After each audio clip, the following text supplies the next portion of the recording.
Ich habe zu DDR-Zeiten immer gesagt, die Psychoanalyse ist meine heimliche Geliebte. Also man musste sie irgendwie integrieren, aufnehmen, ohne dass es wirklich erlaubt oder gefördert war.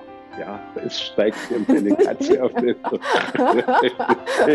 Die Komm, mein heimliche Kätzchen, du musst. Geliebte. Ja.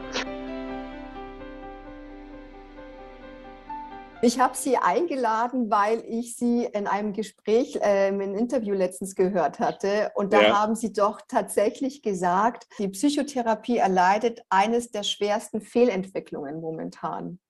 Mhm. Und da dachte ich mir, oh hoppla, das ist aber eine direkte Aussage, die ich gar nicht erwartet hatte, weil Sie sind ja jahrzehntelang Ja. Psychotherapeut, Psychoanalytiker, Psychiater, haben eine Klinik geleitet in Halle an der Saale, leiten ja jetzt Ihr Institut für Beziehungskultur. Und ich bin immer wieder überrascht, wenn dann doch jemand, vor allem mit Ihrem Background, so ehrlich darüber spricht. Ich will mal aus meiner Zeit DDR anfangen. Mhm. Da war es mit der Psychotherapie insofern schwierig, dass die Psychoanalyse als eine bürgerliche Irrlehre eingeschätzt wurde und man durfte sie nicht aufnehmen, verinnerlichen, lehren. Aber wir haben es natürlich trotzdem getan, so gut es eben ging. Wir haben uns die Literatur besorgt und Selbsterfahrung betrieben und so weiter. Aber auch da gab es schon eine Tendenz, sagen wir mal, die Psychotherapie einzuteilen in die Fachmöglichkeiten der Tiefenpsychologie, also das Unbewusste und die Beziehungsdynamik noch in den Mittelpunkt zu stellen, oder eben Psychotherapiemethoden, die schnell beruhigen, trösten, entspannen. Ja, also zum Beispiel war das autogene Training eine wunderbare Methode, aber eben nicht für alle psychotherapeutischen Probleme. Ja, oder ich erinnere die Zeit, dass ein Schreiben vom Ministerium kam, Gesundheitsministerium, dass wir wie in allen Dingen vom großen Bruder Sowjetunion lernen sollen und die Hypnose sei doch eine so großartige Methode. Ja, die Hypnose ist eine großartige Methode, für aber eben nur wenige spezifische Krankheitsfälle. Und das war damals für mich zum Beispiel ein Grund. Ich habe mich, ich war in einem Kreis der Fortbilder, gesagt, okay, das mache ich. Ich vermittle die Hypnose und hatte aber schon längst die Absicht, es so zu vermitteln, dass nicht die Hypnose, also sozusagen eine autoritäre Beziehung gelehrt wird, sondern eben eine Beziehung zwischen Patient und Therapeut, also die Psychodynamik der Hypnose und auf diese Weise eben auch das psychodynamische Element in eine solche Methode hineingebracht. Also, was will ich sagen? Es gab immer eine Tendenz, alle Methoden, die in der Lage sind, Unbewusstes, also das heißt auch entwicklungsgeschichtlich frühes, wichtige Themen zu aktivieren, das war eher erschwert bis verpönt. Und alle anderen Methoden, Entspannung, Beruhigung, also autogenes Training, Hypnose, dann auch natürlich die Verhaltenstherapie und die Gesprächspsychotherapie haben dominiert. Ich will damit keiner dieser Methode in Abrede stellen, dass sie große Wichtigkeit und große Bedeutung haben, aber eben nicht als dominante psychotherapeutische Methode, sondern ich habe immer die Einstellung gehabt, und das finde ich auch in der Psychotherapie notwendig. Es kommt ein Mensch, der an etwas leidet, und ich muss herausfinden, auf welche Weise wir beide, also Therapeut und Patient, sich so verstehen können, dass es eine hilfreiche Beziehung wird. Und das heißt, ich möchte als Psychotherapeut eben methodisch auch vielfältig ausgebildet sein, um dann praktisch auf den Weg, den der Patient oder wir beide am besten beschreiten können, auch voranzukommen. Ich muss mal sagen, wir hatten in der DDR ja noch viel eher als in der Bundesrepublik den Facharzt für Psychotherapie. Seit 1979 gab es den schon. Okay. Und da war dann tiefenpsychologisches Denken und Handeln schon mit enthalten, aber noch nicht die Psychoanalyse. Als wir Westen wurden, also in der Deutschen Einheit, habe ich dann natürlich eine analytische Weiterbildung gemacht. Und ich muss sagen, dass ich mich nach wie vor viel mehr als Psychotherapeut verstehe als Psychoanalytiker. Denn der Psychoanalytiker ist festgelegt, ziemlich festgelegt, auf seine Methode und sein Verständnis, auch wenn es dann natürlich viele Differenzierungen gibt. Aber der Psychotherapeut ist einer, der möglichst methodisch vieles beherrschen soll. Also die Psychoanalyse, die Tiefenpsychologie, die Verhaltenstherapie, die Gestalttherapie, die Transaktionsanalyse, das systemische Denken und so weiter. Also das ist schon immer meine Einstellung gewesen. Und mit der Vereinigung Deutschlands haben wir natürlich, also viele von uns, die eben psychodynamisch auch eingestellt waren froh, sich weiterbilden zu können, also eine psychoanalytische Weiterbildung und einen Abschluss zu machen. Und das war wie ein Aufatmen, ja, in den Verhandlungen, den auch den psychotherapeutischen Vereinigungsverhandlungen, habe ich manche Psychoanalytiker vom Berufsständischen her so erlebt, dass sie ziemlich rigide waren. Also da habe ich gesagt, die heimliche Geliebte wurde zu einer Hexe. Ne? Also zum Beispiel, dass unsere spezifischen Ausbildungswege und Bemühungen nicht akzeptiert wurden, sondern wir sollten eben dann auch so sein, wie die westdeutsche Ausbildung gewesen ist. Also das ist so der ganze Hintergrund, weshalb ich schon immer auch im eigenen Interesse und der beruflichen Entwicklung engagiert war auf solchen berufsständischen, methodischen Fragen und Konflikten.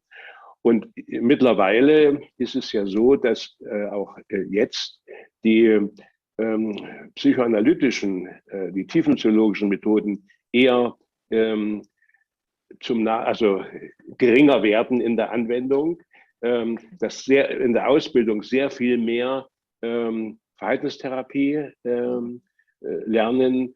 Und ich glaube jetzt, die Lehrstühle an den Universitäten gibt es, glaube ich, nur noch einen einzigen Analytiker. Ich weiß es jetzt nicht genau, jedenfalls also ganz wenige, und die meisten sind verhaltenstherapeutisch orientiert. Mhm. Und das ist für mich natürlich ein großes Problem, weil auch die Verhaltenstherapie wieder gut und wichtig und hat ihre Möglichkeiten, aber immer auch die Gefahr, dass man tatsächlich nur an der Oberfläche, an der Symptomatik, die eine Veränderung versucht zu erreichen und verhindert damit den Blick in das Unbewusste, in die tiefen Dimensionen. Und das ist für mich deshalb ein Problem, weil ich bin im Laufe der Jahre überzeugt, dass die Hauptursachen psychischer Störungen und Fehlentwicklungen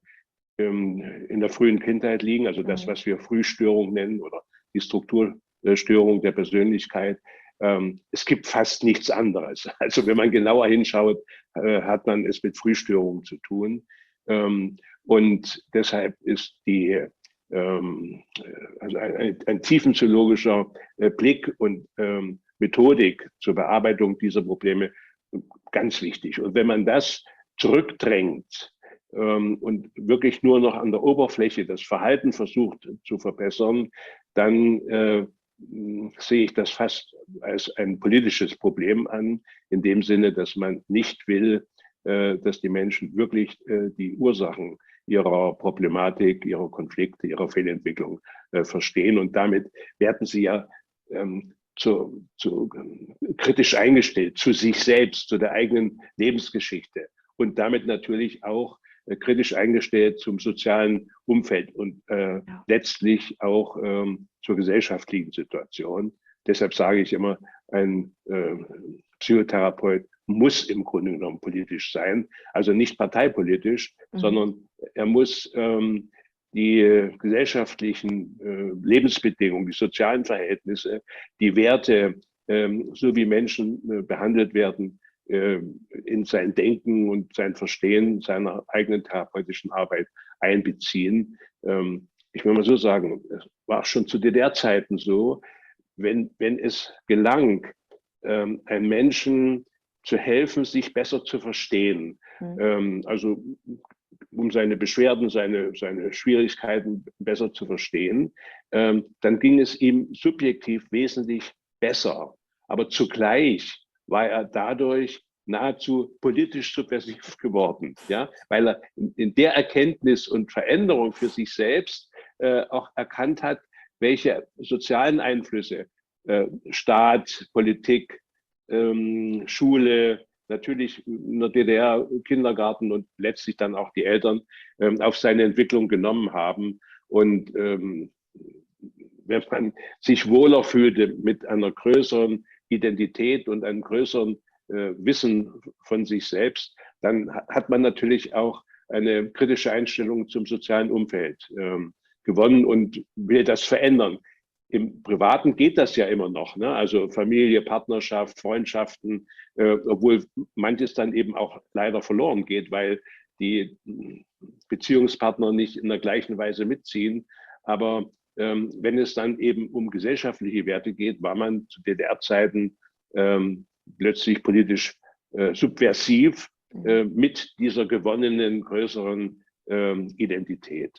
Und ich hoffte, dass das vorbei wäre und habe dann sozusagen im westlichen, also im vereinten Deutschland feststellen müssen, dass das gar nicht anders ist, sondern wenn Menschen in dem Sinne wirklich sich besser wieder verstehen und verändern, dann, also lange Zeit waren sie dann nicht politisch subversiv. Heute ist das auch schon wieder so. Aber sie waren plötzlich auf dem Arbeitsmarkt nicht mehr so geschickt. Ja, also dass man im Westen lernen muss, sich zu verstellen, sich darzubieten, sich darzustellen, immer mehr Schein als Sein. Also um auf dem Markt, auf dem Wettbewerb bestehen zu können. Also im Grunde genommen, dass man zu einer narzisstischen Haltung eher verführt wird. Also ich bin immer besser und größer als andere. Das war dasselbe. Also diese Problematik. Wenn Menschen verstanden haben, dass sie krank geworden sind an einer solchen Einstellung und das verändern wollten, hatten sie plötzlich Schwierigkeiten, auf dem Arbeitsmarkt zurechtzukommen. Also dieses Spiel um Größe, um Konkurrenz, um besser sein, eben nicht mehr mitzumachen.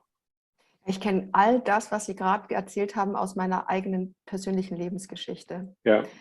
Das, was Sie gerade alles gesagt haben, ich kenne fast niemanden, der dazu nicken würde, außer er ist in diesem therapeutischen oder Umfeld entweder an sich tätig oder mit anderen. Alle anderen machen die drei Affen. Das stimmt überhaupt nicht, das ist überhaupt nicht wahr, das mag ja bei Ihnen so gewesen sein oder bei mir so, aber mir geht es wunderbar, meinen Kindern geht es jetzt auch gerade gut, nee, die haben überhaupt keine Ängste. Ja. Und ich weiß nicht, wie Sie damit umgehen, weil ich bin jedes Mal irritiert und schwanke zwischen, ich höre es mir an und ich sage was dagegen, dass es nicht so ist. Aber wie gehen Sie damit um? Naja, also unter relativ normalen Bedingungen. Ich setze mal in Anführungsstriche normal und meine damit vielleicht die Zeit jetzt im Vereinten Deutschland für mich so bis 2015 ungefähr. Dann habe ich das genauso gesehen und erlebt, wie es auch zu DDR-Zeiten hatte. Im Grunde genommen sind wir als Psychotherapeuten darauf angewiesen, dass Menschen zu uns kommen, die leiden. Ja, also der Leidensdruck ist im Grunde genommen die Eintrittskarte für eine Therapie. Und wenn jemand also nicht an sich leidet mit Symptomen, mit Konflikten, dann kann man auch therapeutisch nichts machen. Also so eine, wie es vielleicht in den USA war, so eine Therapie, so la pour la, Selbsterkenntnis, sich besser zu verstehen, ohne dass es ein Leidensdruck da ist. Also ein Motiv, wirklich in die schmerzlich verdrängten, unbewussten Dinge zu gehen, funktioniert es nicht. So, und damit konnte ich mich aber zufrieden geben, weil Arbeit ist genug. Also immer mehr Patienten, die sich anbieten, an ihr Leiden besser zu verstehen. Aber schon immer war es für mich dann eine Aufgabe, oder ich wollte das auch weitergeben. Mein erstes Buch war ja eine Abrechnung mit der DDR über den, was ich Gefühlsstau genannt habe, um zu erkennen, dass diese einzelnen Probleme, der Leidensdruck für den Einzelnen, wenn der bei vielen Menschen eine Rolle spielt, gibt es eine gesellschaftliche Fehlentwicklung. Und dann ist der Unterschied, diejenigen, die im Grunde genommen sich selbst als Problemträger, als Leidende verstehen und die das leugnen und im Grunde genommen ihr Leid ausagieren. Ja, also es geht ja vieles auch gestaute Aggressivität, also berechtigte Aggressivität wegen der schlechten Behandlung oder der Frühtraumatisierung. Das ist aufgestaut und wird dann sozial ausagiert. Das habe ich dann sehr bald auch als eine Quelle eben des Feindbilddenkens in einer Gesellschaft gesehen. Und in einer westlichen Gesellschaft eben wird diese gestaute Aggressivität, also die Kränkung wegen ungeliebter Behandlung, wird sozial ausagiert. Also dann ist der Nächste eben ein Konkurrent, am Ende ein Feind. Ja. Also das hat mich schon immer beschäftigt und ich war bemüht, darüber zu schreiben und zu reden. Aber die Gesellschaft schien ja noch halbwegs zu funktionieren. Ja? Ja. Und jetzt, wo sie nicht mehr funktioniert, wo ich bin der Meinung, diese unsere Gesellschaft, nennen wir sie eine finanzkapitalistische Gesellschaft, ist am Ende. Sie hat ausgewirtschaftet. Ja? Man kann nicht ewig äußerlich materiell nur wachsen. Also es gibt viele Symptome, das wissen Sie auch. Also ob das die Finanzsysteme sind, die soziale Ungerechtigkeit, die Migration, die Umweltfragen und so weiter und so weiter. Also dass jetzt eben man zur Kenntnis nehmen muss, dass die Menschen, die an sich leiden, eigentlich die besseren sind, die gesünderen sind, die zur Therapie kommen, weil sie dahin gekommen sind, dass sie sich selbst als Problemträger oder Betroffener verstehen, der in Gefahr ist, sich selbst zu schädigen und in seinen Beziehungen letztlich auch Partnerschaft, Familie und die Gesellschaft, also eine Fehlentwicklung der Gesellschaft mitzutragen. Und deshalb bin ich im Moment noch politisch ziemlich also stärker unterwegs, weil ich den Eindruck habe, dass die Mehrheit der Menschen in ihrer Störung, in ihrer Fehlentwicklung es nicht wahrhaben wollen aber es sozial, gesellschaftlich ausagieren. Bis hin, also ich gehe so weit, dass ich sage, das ist die eigentliche psychodynamische Quelle auch von jedem Krieg. Ja. Also dass etwas aufgestaut ist, massenpsychologisch dann wirksam wird. Im Krieg werden dann halt die unbewältigten, die aufgestauten inneren Konflikte oder das aggressive Potenzial ausagiert.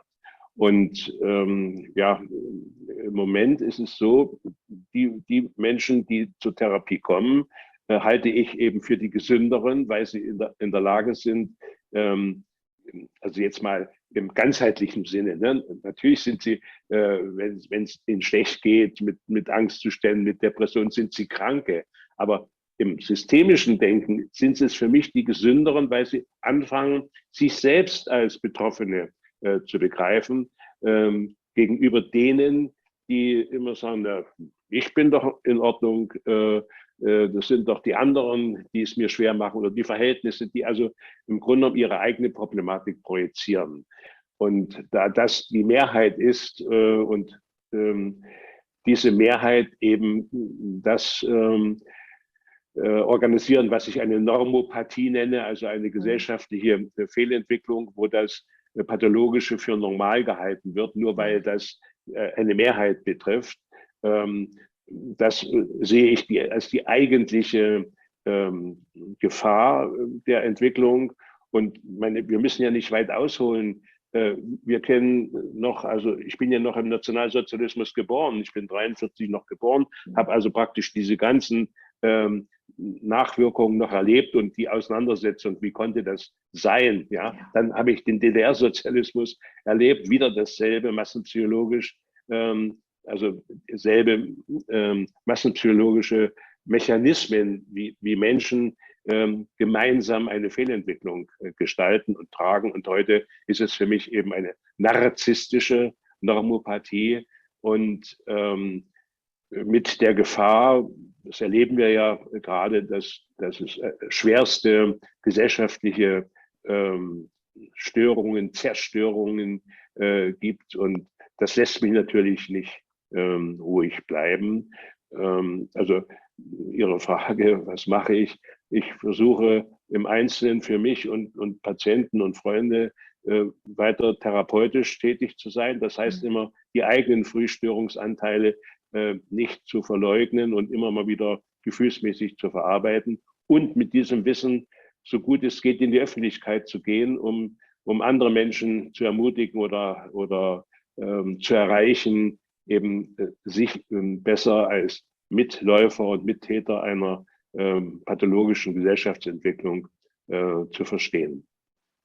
Ja, und ich glaube, was ganz wichtig ist, dass wir alle endlich wieder mehr auf unseren Körper hören. Ja. Weil der Körper sendet so viele Signale und es muss nicht gleich die chronische oder tödliche Krankheit sein, sondern es beginnt schon viel, viel früher. Das können Muttermale sein, das kann ein beginnender Haarausfall sein. So kommt dann eins zum nächsten, wenn man sich mal genauer anschaut, auch wie viele Leute Autoimmunerkrankungen auch haben, wie das immer stärker zunimmt. Es gibt natürlich die Umwelteinflüsse, aber die äußere Umwelt für mich spiegelt immer unsere innere Umwelt wider. Und ich glaube, was Sie halt auch mit frühkindlichen Störungen gemeint haben, ist, ich glaube, wir müssten vielleicht alle mal darüber reden, was sind denn die Verletzungen, die wir alle schon erleiden, ganz, ganz früh im Mutterleib, während der Geburt auch und kurz danach, was der Dr. Karl-Heinz Brisch immer als die ersten 1000 Tage ab Zeugung übrigens und nicht ab Geburt bezeichnet. Und ich glaube, das ist etwas, worüber wir öffentlich reden sollten, damit wir nicht immer über die Folgen sprechen, sondern halt auch an die Ursachen herangehen. Weil wenn wir die Ursachen nicht sehen wollen, werden wir die Folgen niemals ändern können. Also ist meine Meinung. Ja, nein, das ist auch ein zentrales Thema meiner Arbeit. Und wenn ich, sag mal, in einem politischen Amt wäre, was ich immer vermieden habe, ja, dann wäre das wichtigste Ziel, dafür zu sorgen, dass die Frühbetreuung von Kindern verbessert wird. Also da bin ich so sehr überzeugt, was uns die Entwicklungspsychologie, die Säuglings-Kleinkindforschung, die Hirnforschung, alles gezeigt haben, ist die Bedeutung eben der ersten Lebenserfahrung eines Kindes. Und nachdem wir eben auch zur Kenntnis nehmen mussten, dass es nicht mehr um Erziehung gehen soll, sondern um Beziehung. Das heißt also von Anfang an Mutter-Kind, Mutter-Vater-Kind in einem Beziehungssystem sind, die sich gegenseitig beeinflussen, ist das zentraler Gegenstand meiner Arbeit, meiner Forschung, in klinischen Forschung geworden, eben diese Beziehungsqualitäten zu untersuchen. Was erfahren denn Kinder für Beziehungen von Mutter und Vater? Und das habe ich versucht jetzt zu beschreiben, so dass es allgemeinverständlicher wird, und habe spezifische Mütterlichkeitsstörungen und Väterlichkeitsstörungen in der Beziehung zum Kind differenziert, in der gestörten Seite und in der eigentlich gewünschten Seite. Also dann habe ich solche Begriffe gefunden wie Mutterbedrohung, Muttermangel, Muttervergiftung oder Vaterterror, Vaterflucht, Vatermissbrauch und so weiter. Und das habe ich in meinen Büchern dann ja ausführlicher beschrieben, was das meint, welche Beziehungsstörungen dann zwischen Mutter, Kind, Vater, Kind bestehen und mit welchen Auswirkungen. Also die narzisstische Störung, eine der häufigsten heutzutage, beziehe ich auf den Begriff Muttermangel. Da geht es aber nicht nur um Mütter, sondern um eine Fähigkeit des Mütterlichen. Und das meint in dem Sinne, ein Kind will verstanden sein, erkannt sein, bestätigt sein, letztlich geliebt sein. Aber das Geliebtsein muss ja auch praktisch umgesetzt werden. Ja, und da geht es darum, dass ein Kind sich eben angenommen, verstanden fühlt, also Eltern braucht, die in der Lage sind, aha, mein Kind, so bist du, aha, ist ja interessant. Ne? Und die meisten Kinder erfahren ja eher die Einstellung der Eltern, du sollst so sein, wie wir dich haben wollen. Ja? Und das ist im Grunde genommen schon die Basis einer narzisstischen Problematik, denn wenn ein Kind sich nicht so angenommen und verstanden fühlt, dann wird es immer glauben, es liegt an ihm. Also ich bin nicht in Ordnung als Kind. Ja, ein Kind kann noch nicht realisieren, dass das Probleme der Eltern sind. Und dann wird es anfangen, herausfinden zu wollen, wie es sich verhalten soll, damit die Eltern zufrieden sind. Und damit beginnt die Entfremdung, die am Ende insofern eine narzisstische wird, dass man nicht mehr praktisch weiß und entwickelt, wer man wirklich ist, sondern das, was man sein soll. Und etwas, was man sein soll, ist letztlich unbegrenzt. Das ist sozusagen der Einstieg in eine süchtige Fehlentwicklung. Immer mehr, immer besser, immer weiter. Man ist ja nie zufrieden, weil es ja eine entfremdete Entwicklung ist.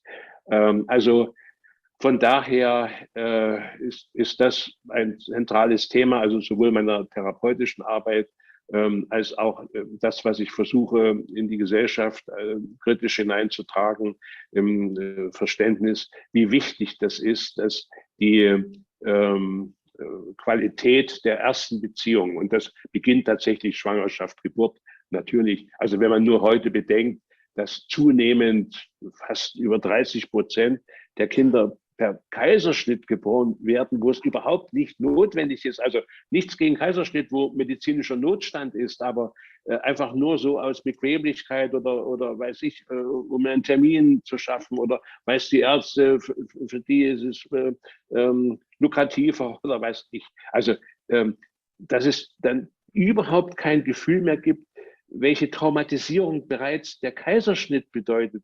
Wenn also ein Mensch, ein Kind so ins Leben gerissen wird, ohne dass es sozusagen diese erste ganz wichtige Erfahrung mit der Mutter machen kann. Wir gemeinsam, Mutter und Kind, erarbeiten uns sozusagen den Weg ins Leben, dass das prägende Wirkung hat für die ganze Persönlichkeit dieses Kindes. Also das Wissen ist eigentlich da. Die Untersuchung, die Empirie ist da und es wird nicht angenommen. Und das ist natürlich auch eine bittere Wahrheit und das betrifft eben praktisch den Umgang mit Familien und Kindern überhaupt heutzutage. Familien werden immer schlechter angesehen. Das Mütterliche soll ganz und gar oder das Väterliche ganz und gar verschwinden. Dann spricht man von Elternteil 1 oder Elternteil 2. Also wie krank, wie absurd ist denn das? Ja, also da muss man sich mal fragen, Politiker, die auf solche Ideen kommen, die ideologisch irgendwie begründet sind, die müssen eine schwere Frühtraumatisierung haben. Sonst könnten sie sowas gar nicht, auf so eine Idee gar nicht kommen.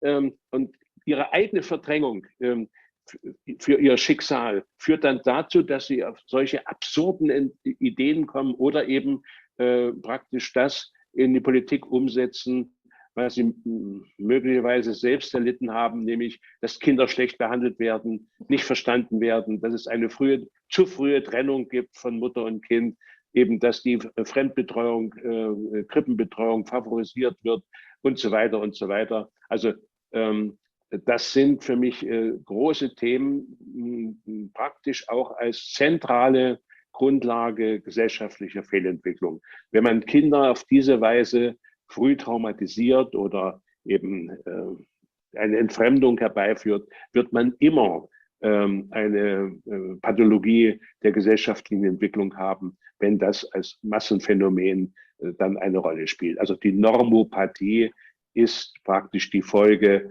einer massenpsychologisch wirksamen frühen Traumatisierung von Kindern. Da haben Sie so recht. Und ich denke, es reicht auch nicht, dass es in der UN-Menschenrechtskonvention oder Kindercharta steht, sondern wir müssen endlich zu dem Punkt kommen, Kinder sind Menschen erstmal, egal wie alt, wie klein, wie unbeholfen sie sind. Und wir kommen halt alle nun mal unbeholfen auf die Welt. Wir kommen nicht fertig auf die Welt und können sofort losmarschieren, uns vielleicht andere Eltern suchen, wenn uns die jetzigen nicht passen, sondern ich denke, wenn wir die Kinder nicht in den Mittelpunkt stellen, glaube ich, wird sich nichts ändern. Wir werden von einer Spirale in die nächste straucheln, weil wir immer auf der Suche sind nach Liebe, nach Anerkennung, nach gesehen werden wollen, nach Wertschätzung. Und wir suchen es leider immer noch zu stark im Außen, im Materiellen. Und das geht immer wieder schief.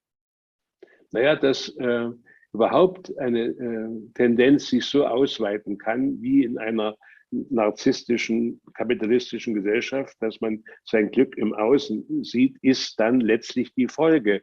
Denn alle Kinder, die keine frühe Bindung und damit Identität und Selbstbestätigung erlebt haben, die also nicht sicher sagen können, ach, so bin ich, aha, ja, das ist gut, ja, da freue ich mich, da bin ich zufrieden und das bin ich nicht, das will ich auch nicht, ist auch nicht weiter schlimm. Also wer diese innere Sicherheit nicht hat, der ist permanent verführt, im Außen etwas zu finden, was er im Inneren nicht erlebt. Also das, was Erich Fromm mit dem Haben und Sein unterschieden hat. Also Menschen, die nicht gut sind, bei sich sind und nicht wissen, wer sie sind immer in Gefahr, viel haben zu wollen. Also im Außen etwas dann zu finden und zu kompensieren, was irgendwie dann erfüllen soll oder befriedigen soll.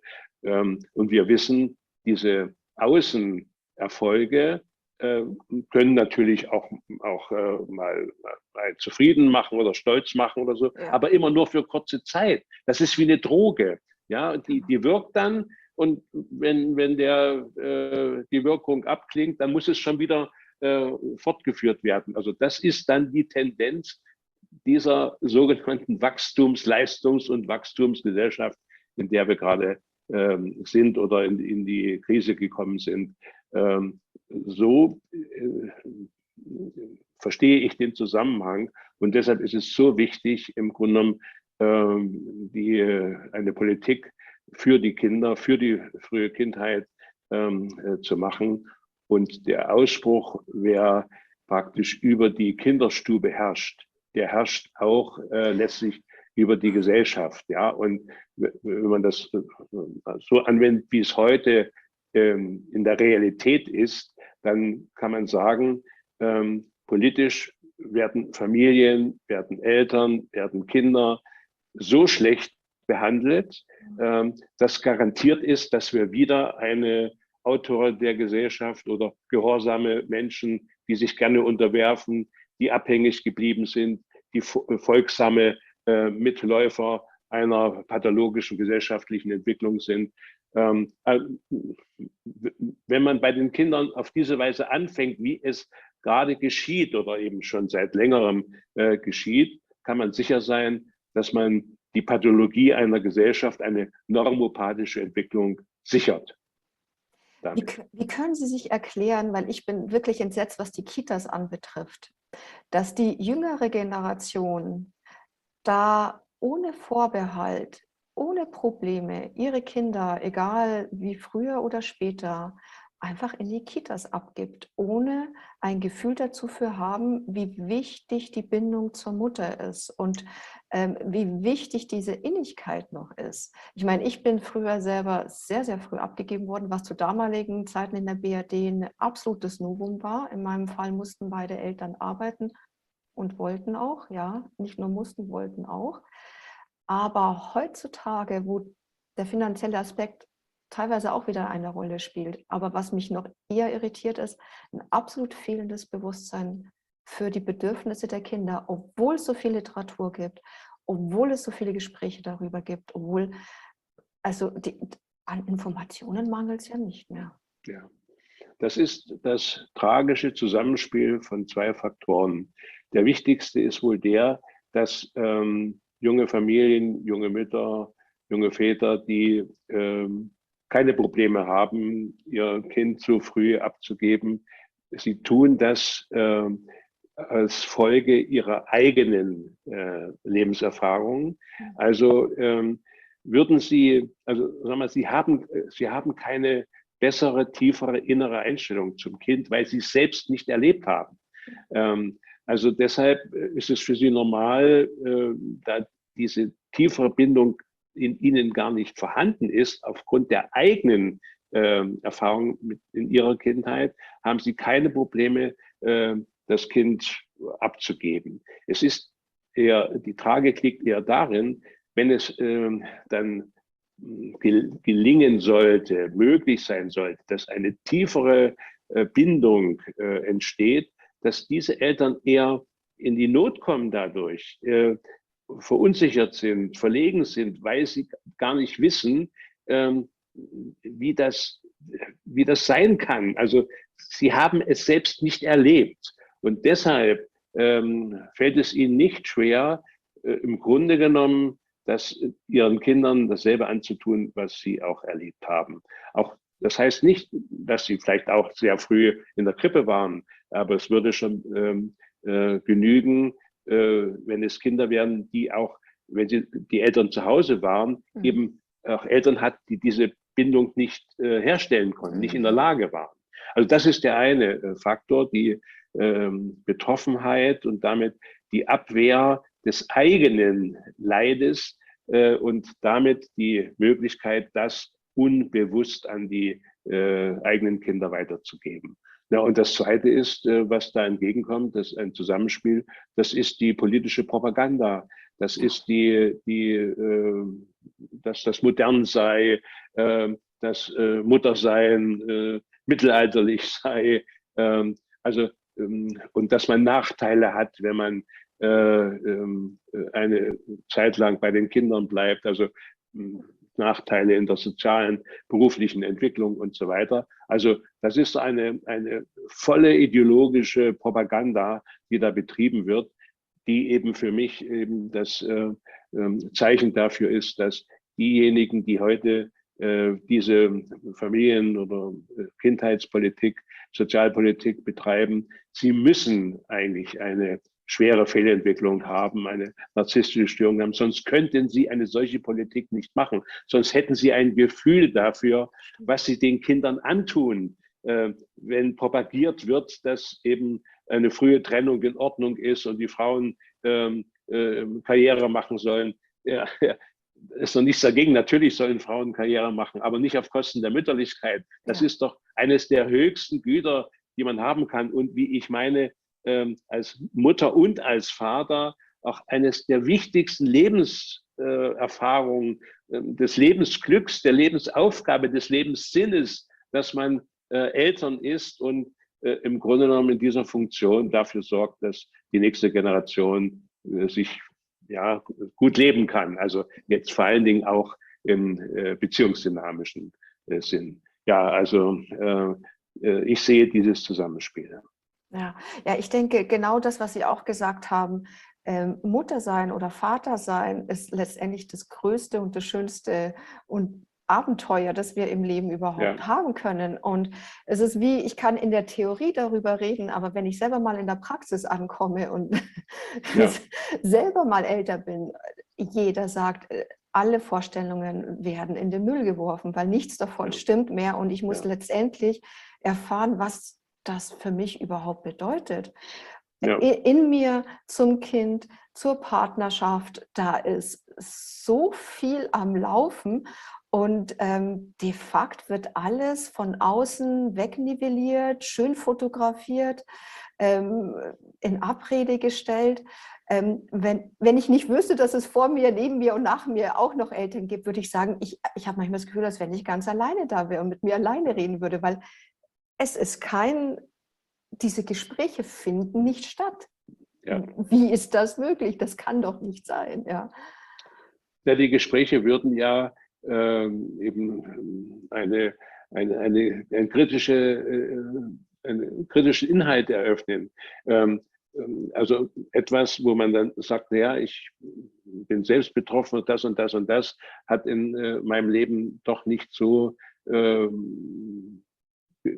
hat nicht so geklappt und ist nicht so gelungen.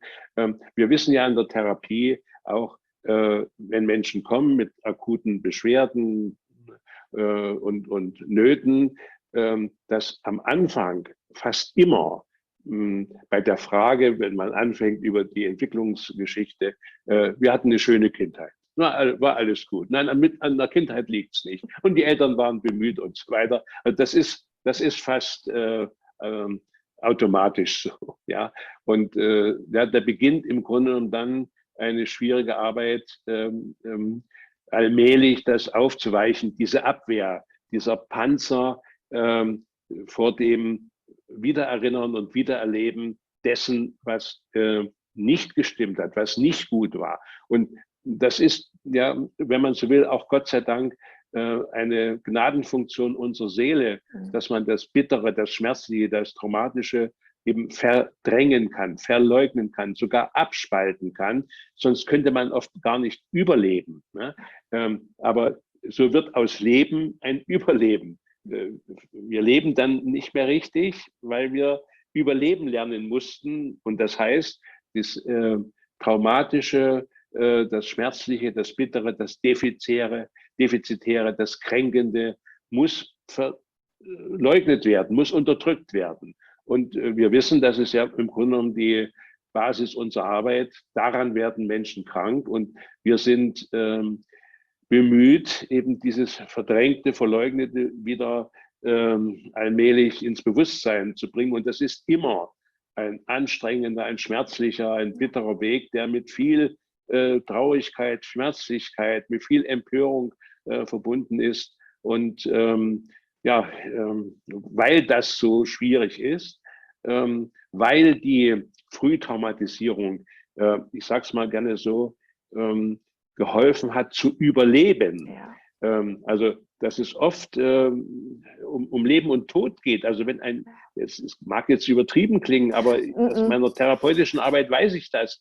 Wenn das Kind nicht wirklich geliebt wird oder sogar noch verletzt wird, gekränkt wird, dann ist es wie ein Kampf um Leben und Tod. Ja? Und der Kampf wird zugunsten des Überlebens geführt und damit wird das Ganze, das Schlimme, das Böse, das Defizitäre wird verleugnet, wird herausgedrängt und dann lebt man eben erstmal in diesem Überlebensmodus, bis man dann irgendwann später in die Krise kommt, ne? Wo wieder eine Chance ist, das zu erinnern oder durchzuarbeiten, was man bis dahin eben verleugnet und verdrängt hat. Ja, und das ist im Grunde genommen auch die Tragik. Ich weiß, wie belastend, wie schlimm das ist und dass kein Mensch ohne Grund bereit wäre, sich das wieder anzugucken. Also er ist erst bereit, wenn es ihm wirklich schlecht geht, praktisch, wenn ihm dann geholfen wird, Mensch, das hat Ursachen und Quellen, lass uns da allmählich uns dem, was so weh tut, nähern. Und wenn man das nun auf gesellschaftliche Verhältnisse ausweitet, den Gedanken, dann, und das stimmt ja historisch auch, dass eine gesellschaftliche Fehlentwicklung eben geht und geht und geht, bis es nicht mehr geht, bis eine Krise ist, so wie wir es jetzt erleben. Ja?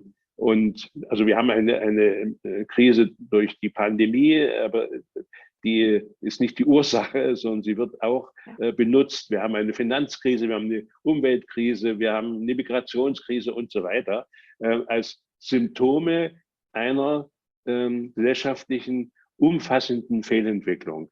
Und ja, die, die Einsicht, die sein müsste, diese Gesellschaftsentwicklung ist falsch oder ist aus dem Ruder gelaufen, die gelingt eben in der Regel nicht. Ne? Alle Betroffenen oder Verantwortlichen, vor allen Dingen die wollen das ja nicht wahrhaben. Und deshalb muss man immer fürchten, dass eine solche gesellschaftliche Fehlentwicklung erstmal richtig in die Krise kommt, richtig ins Chaos kommt, so wie das im Einzelfall dann die akute Erkrankung ist, die ein Mensch erleidet.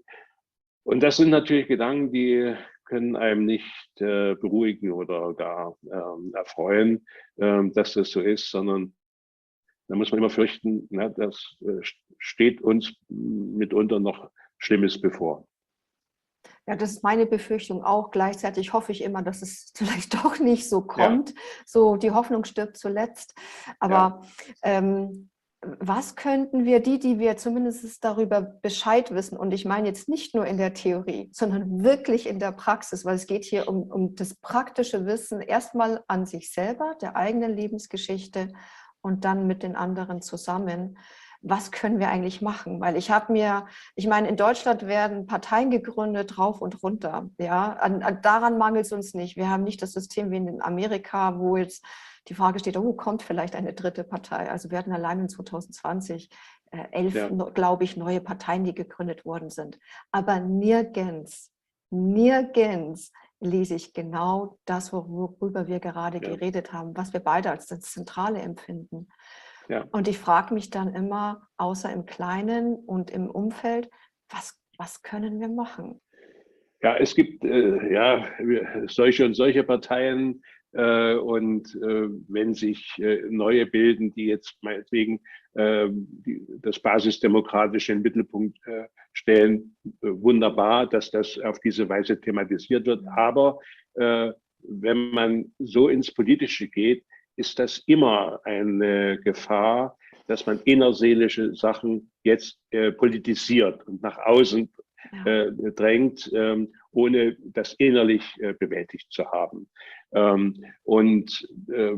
So sehe ich ja im Grunde genommen auch die Entwicklung, wenn man bedenkt, was 68 in der Bundesrepublik war oder auch in der Prager Frühling und so weiter. Das waren ja auch Bemühungen, schwere gesellschaftliche Fehlentwicklungen aufzudecken und zu verändern, aber eben mit einem großen Fehleinschätzung, dass es nicht die Verhältnisse sind, die man verändern muss, sondern man kann nur sich selbst als Betroffener verändern. Und das ist ja auch 68 nicht wirklich geschehen. Und die Folgen sehen wir heute, dass es diese innerseelische Demokratisierung nicht gegeben hat. Und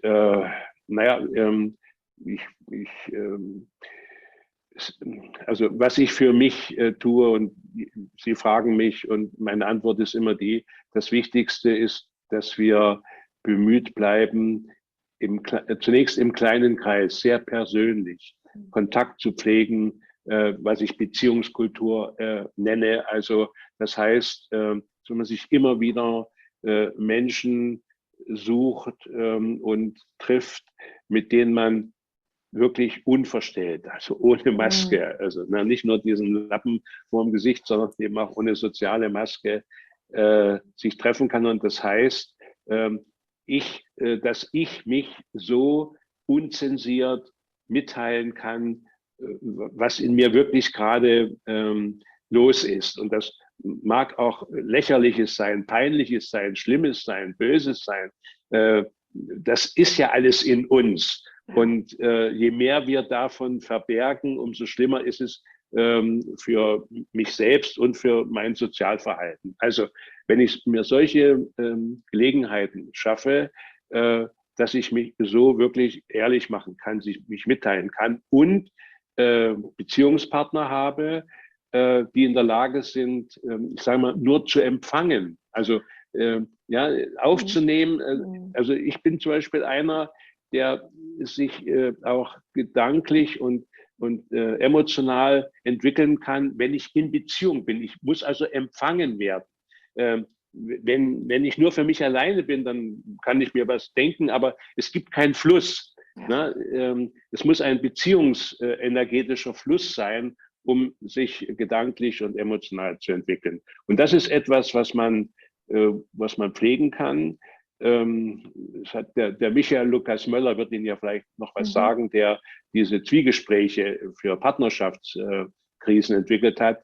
Das hab ich auch und in meinem Team übernommen und das empfehlen wir auch, weil das relativ leicht erstmal formal zu verstehen und zu erlernen ist, nämlich tatsächlich von sich mitteilen, nicht mehr über etwas zu sprechen, sondern von sich und auch nicht über andere zu sprechen, sondern von sich. Und die Vereinbarung ist, dass die Gesprächspartner das aufnehmen, nicht bewerten, nicht kritisieren, nicht bejahen oder verneinen, sondern einfach Empfangsschüsseln sind und dann wiederum das mitteilen können, was in ihnen dabei ausgelöst wird oder auch in ihnen vorhanden ist. Und diese Art der Kommunikation, einer beziehungskulturellen Kommunikation, halte ich für das Wichtigste, was man tun kann.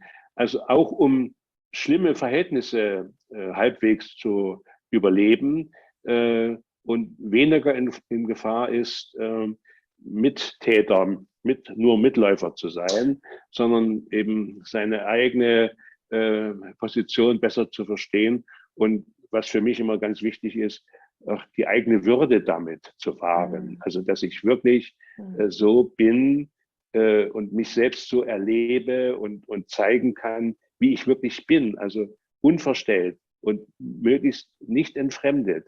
Und wie gesagt, in jedem von uns sind da Dinge, die sind unangenehm, die sind peinlich, die mag man nicht, so möchte man sich nicht verstehen oder sehen, aber es ist nun mal so. Und wenn ich darüber sprechen kann, gewinne ich ja nicht nur die Möglichkeit, ich werde erstmal nur angenommen und empfangen, sondern ich kann mich besser selber verstehen dadurch und kann anfangen zu reflektieren und nachzuforschen, ja, wie ist denn das gekommen und wie ist das entstanden, wer hat das beeinflusst und so weiter. Und diese selbstreflexive und beziehungsdynamische Kommunikation, die halte ich im Moment für das Wichtigste. Ich nehme mal an, Sie üben das auch in Ihrem Institut. Ich meine, es können wahrscheinlich Leute kommen oder Paare kommen. Welche Rückmeldungen haben Sie da erhalten, so von den Menschen? Naja, also die kommen, wir sind im Moment, waren wir immer bemüht, dass durch Corona alles auch ein bisschen nicht mehr so einfach gewesen, dass wir Eltern Angebote machen, also um auch diese Frage der frühen Beziehung mit anzufassen, also dass Eltern kommen können, um sich darüber zu verständigen, wie sie als Eltern, wie sie als Mutter und als Vater sich fühlen und was sie erleben. Und da geht es nicht um irgendeinen pädagogischen Rat, wie Eltern sein sollten, sondern wie bin ich als Mann, Vater, als Frau, Mutter oder wie bin ich als Mann mütterlich oder als Frau väterlich. Also um die Beziehungsqualität besser zu erfassen und zu verstehen. Und dort, wo man merkt, wo es Schwierigkeiten gibt, eben auch die Ursachen, die Hintergründe zu erforschen. Also das ist das, also wo wir Beziehungskultur verbinden mit der Hoffnung, damit auch Eltern zu helfen, besser Eltern sein zu können. Und natürlich, also die Form der Zwiegespräche, das ist sowieso jeder, der kommt und über sich nachdenken will und Kontakte braucht, den bieten wir die Zwiegespräche an. Und manchmal bedarf es eben nur von 1, 2, 3 Anleitungen und dann kann ein Mensch das schon selbst übernehmen in seine Verantwortung. Und da hätte man schon sehr, sehr viel gewonnen damit, wenn es also sehr viele Menschen betreiben würden, sich auf diese Weise zu verstehen und zu verständigen. Ja, vor allem auch ehrlich zu sein, dass wir alle mal die Masken ablegen und mit ehrlich, wirklich ehrlich und nicht nur 10%, 50% und den Rest verstecke ich noch, Ja, genau. Wenn wir jetzt über das Politische nachdenken würden, unabhängig von Parteien und dergleichen, was würden Sie sich da wünschen? Naja, ich habe mir eben Gedanken gemacht, dass was wir brauchen, ist eine innerseelische Demokratisierung. Also Demokratie ist und bleibt sicher die beste Lebensform, die man sich im Moment denken kann. Aber sie muss innerseelisch verankert sein. Und was heißt das? Der Einzelne, also ein Mensch kann sich erst dann Demokrat nennen, wenn er auch seine seelischen Minderheiten, ja, also was ihm unangenehm ist, was ihm peinlich ist, was ihn beschämt, seine Fehler und Schwächen und auch die Schuld, die man auf sich geladen hat, wenn man darum weiß und versteht, wie das entstanden ist und damit lernt, diese Dinge zu kontrollieren und zu regulieren und nicht mehr auszuagieren. Die bestehende Demokratie ist weit davon entfernt, weil es nicht um die jeweils eigenen inneren Probleme geht, weder des Einzelnen noch einer politischen Gruppierung oder Partei. Die sagen ja immer, wir sind die Größten, wir sind die Besten und alle anderen Parteien sind die Bösen, sind die Schlechten. Ne? Also das ist das Gegenteil von dem und im Grunde genommen ist das die Basis einer jeden neuen totalitären Entwicklung. Wenn es gelingt, dass sich eben eine Gruppierung so stark macht, dass sie alle anderen abwertet. Ja? Und in dieser Gefahr sind wir gerade, ja? Dass wir eine neue, ziemlich autoritär, totalitäre Fehlentwicklung machen, dass die bisherige äußere Demokratie verloren geht und aufgegeben wird. Und das kann nur sein, weil in der Mehrzahl der Menschen diese innere Demokratie nie erreicht worden ist. Sonst würde man sich auf einen solchen Machtkampf nicht einlassen.